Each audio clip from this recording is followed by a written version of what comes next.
c'est mon corps, ce n'est pas le tien. Tu as ton corps à toi, laisse-moi le mien. Bonjour tout le monde. Bienvenue sur la page de l'ONG 3S, Sensibilisation, Santé, Sexualité. Moi, je m'appelle Sandra Koudja et je suis animatrice à l'ONG 3S. Nous sommes situés à la fois municipale et normalement, nous sommes ouverts tous les jours, de lundi à vendredi, de 9h à 17h. Seulement qu'avec le coronavirus qui sévit en ce moment, les jours ont un peu changé. Nous ouvrons uniquement 2 fois par semaine, le mercredi, le jeudi, de 9h à 17h. Alors aujourd'hui, nous allons voir un programme qui s'adresse plutôt aux plus petits, on va dire de 8 ans à 12 ans. Ce programme s'appelle « Mon corps, c'est mon corps ». Ce programme a été conçu pour apprendre à l'enfant à reconnaître ses émotions, à savoir exprimer les émotions qu'il ressent. Lui apprendre à reconnaître aussi les stéréotypes, ça lui permet de respecter son corps et le corps des autres. Nous allons aussi parler dans ce programme de comment dire non, apprendre à l'enfant à préserver son corps. Il doit savoir que son corps est sacré, son corps est précieux. Donc voilà pour aujourd'hui. Nous allons commencer donc par parler des émotions. On dit le visage est le miroir ou le livre des émotions. Il faut dire que les émotions, c'est tout ce qu'on ressent à l'intérieur, mais ça doit pouvoir être exprimé sur le visage. Lorsqu'on est content, lorsqu'on est fâché, lorsqu'on est triste, cela se voit. Donc nous allons souvent dans les écoles primaires pour être proches de ces enfants-là. Et très souvent, beaucoup reconnaissent les émotions qu'on leur présente.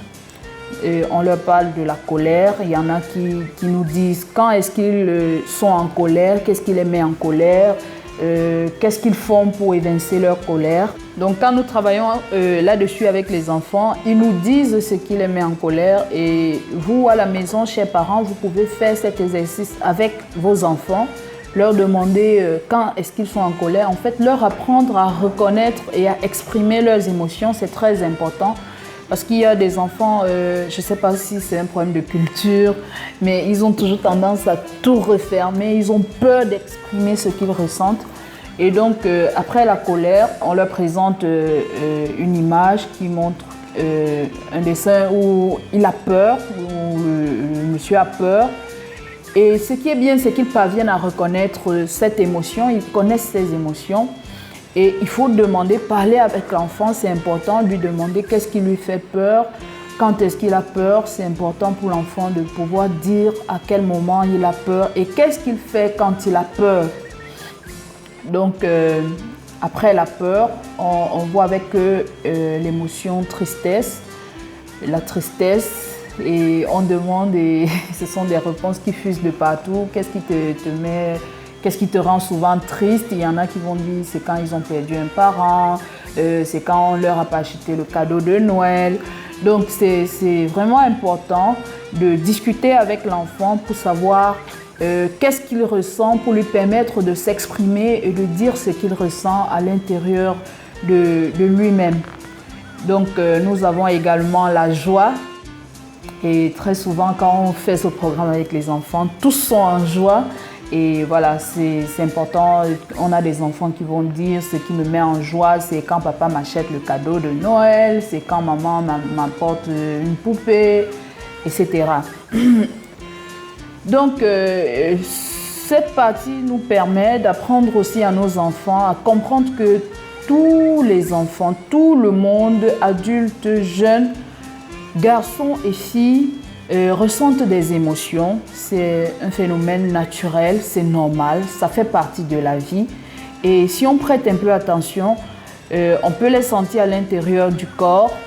Elles peuvent serrer comme des nœuds dans le ventre. Elles peuvent piquer les yeux, elles peuvent faire une boule dans la gorge, elles peuvent faire trembler et elles peuvent parfois faire un peu mal. Elles peuvent faire pleurer.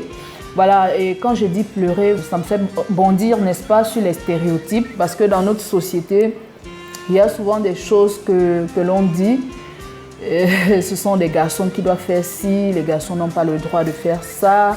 Les filles, elles doivent faire ceci et les garçons non. Donc ça, c'est la deuxième partie de notre programme que nous allons amorcer comme ça. Alors je disais que cela nous faisait rebondir sur les stéréotypes. Et très souvent, quand on dit stéréotypes, beaucoup ne savent pas de quoi il s'agit. Dans notre société, il y a souvent, on nous enferme souvent dans des rôles. On va souvent dire c'est la fille qui doit faire ça et pas le garçon. Le garçon, il a le droit de faire ceci et pas la fille. Et donc, ce programme, cette partie, nous la faisons avec les enfants. C'est pour leur apprendre à respecter les autres, quelles que soient leurs différences. On va souvent leur poser la question dans votre société, qu'est-ce que vous remarquez souvent comme stéréotype? Et puis les réponses vont fuser de partout. On ne doit pas, les garçons n'ont pas le droit de jouer à la poupée. Ça, c'est pour ce qui concerne les jeux. Dans les métiers, ils vont dire la fille n'a pas le droit de faire la mécanique. Une fille, ça ne fait pas la maçonnerie. Une fille, elle doit être infirmière et ménagère. Il y a un autre qui m'a dit un jour, une fille, elle est faite pour rester à la maison, faire le ménage et faire des enfants. Et ça, c'est quand même grave comme assertion, comme exemple. Si on va dans les émotions, il y en a qui vont dire le garçon, il n'a pas le droit de pleurer. Mais non, nous tous, on l'a vu tout à l'heure, nous ressentons des choses à l'intérieur de nous et on a le droit de les exprimer. Un garçon, il peut avoir mal, donc il a le droit de pleurer, tout comme une fille. Une fille, elle peut faire le karaté, tout comme un garçon. Donc, cette partie, c'est vraiment pour interpeller les enfants, bien sûr, mais les parents aussi et surtout. Il faut revoir cela. Ou si vous avez bonne mémoire, avant, on disait la fille n'a pas le droit d'aller à l'école. Mais aujourd'hui, on se rend compte que quand une femme va à l'école, elle excelle d'ailleurs. Donc, il faut vraiment que cela change et ça permet à l'enfant de comprendre que même si le garçon est différent de la fille sur le plan biologique, au niveau des droits, ils ont les mêmes droits. La fille et le garçon sont égaux devant les droits, devant la loi, autant pour moi. Et donc, on devrait inculquer cela à nos enfants. Il y a des garçons qui croient qu'ils ne doivent pas faire la vaisselle, c'est la fille seulement qui doit faire la cuisine. Et lui, parce qu'il est un garçon, il doit dormir, il doit rester avec la télécommande toute la journée. Voilà, les filles ne doivent pas jouer avec les garçons. Ce sont des multiples exemples qui ressortent souvent de la bouche de nos enfants. Donc, cette partie, c'est vraiment pour interpeller les parents surtout. De mettre un accent sur l'éducation qu'on donne à nos enfants. C'est très important d'apprendre à nos enfants à respecter autrui. Il faut respecter son corps, oui, son corps est sacré, mais le corps d'autrui aussi est sacré et est précieux. Et donc c'est à la maison que nous devons apprendre cela à nos enfants.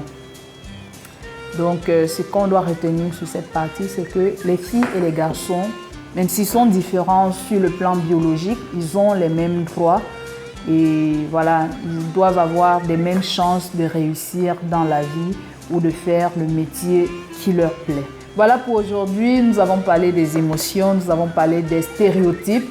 Merci d'avoir été présents.